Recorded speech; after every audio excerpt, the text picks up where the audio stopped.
What are your thoughts on GLP-1s, positive, negative, and the lawsuits are going to be insane because first of all, they have no idea. Yeah. They have no idea what the long-term effects of this for at this dose.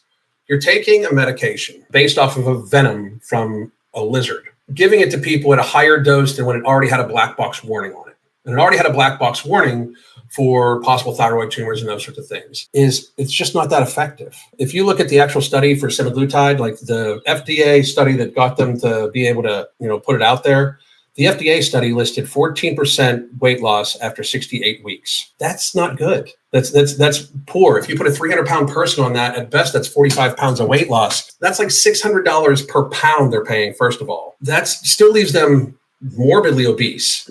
And now that they plateau normally, they have to take the medication forever or they show regain.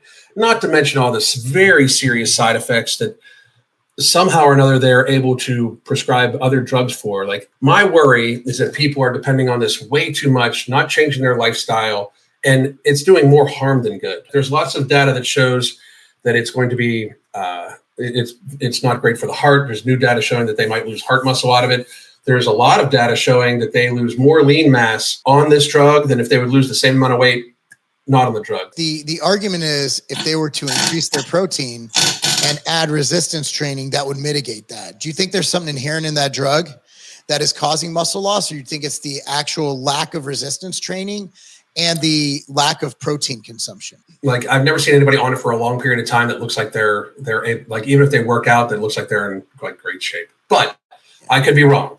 And honestly, they don't know. Like, no long-term testing at these doses whatsoever, which is terrifying. I don't know how we've gotten to the state where we're people that is okay with like, hey, there's no long-term testing on this medication. Let's give it to the entire population. If it gets paid for by Medicaid, Medicare, and insurance, that's going to add $2 to $3 trillion eventually to our yearly healthcare burden, which is already at $4.5 trillion. It will bankrupt the country because as I've said before, the average weight loss with it is only 14% for semaglutide and I believe 20% for tirzepatide.